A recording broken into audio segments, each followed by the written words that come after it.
Let's solve a quadratic equation using factoring.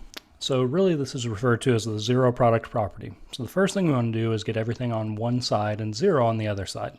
So to do so, I'm going to move the 14x to the left-hand side by subtracting 14x from both sides. And I'm going to move the 24 to the left-hand side also by adding 24. So on the right side, as we combine like terms, these create a 0. On the left side, we'll have x squared minus 14x plus 24, and as we said, 0 on the right-hand side. From here, this is one of the easier ones to factor, and I know factoring can be difficult, but I say it's easier because we have three terms. We don't have any greatest common factor between these three terms. The first two have x's, and the last two have 2's, but we don't have something in common for all three terms. Why I refer to it as a little bit easier one is because we have a 1 hanging out in front of the x squared. So we don't have to worry about some different constant hanging out there. So the next thing I'm going to do is, off to the side, I'm going to go ahead and just focus on our constant. I'm going to write that 24 off to the side, and I'm going to list all the different ways to factor this constant. So it could be 1 times 24, 2 times 12, 3 times 8, or 4 times 6. And as I list these out, I try to kind of meet in the middle. All right, gradually get bigger and bigger numbers along the left-hand side, smaller and smaller numbers along the right-hand side.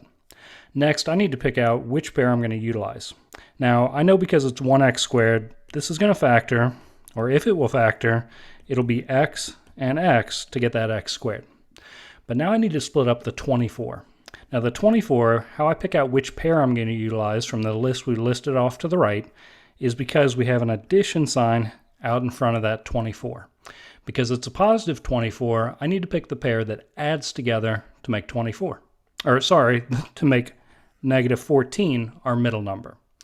All right, so they have to multiply and make 24. Those are the list on the right-hand side, but add together to make the middle number 14. So in our list, I think we can go with 2 plus 12 is going to add together and make 14. So I'm going to go with 2 and 12. And from here, I just need to make sure my signs work out that if I add these two numbers together, I get a negative 14. So because it's negative 14, I'm going to go with negative 2 minus 12 more makes negative 14. And that's how we factor it. From here, we still need to use the zero product property, set each factor equal to 0. Treat these like separate equations and solve them down. But that's pretty easy. We're just going to have to add 2 to both sides here. X is going to be positive 2 for one solution. Add 12 to both sides on this one. X equals positive 12 is the second solution. So we have 2 solutions. We could double check these answers by substituting them back into the original equation, making sure the left side equals the right side. But that's how we factor and use the zero product property on this one. Good luck.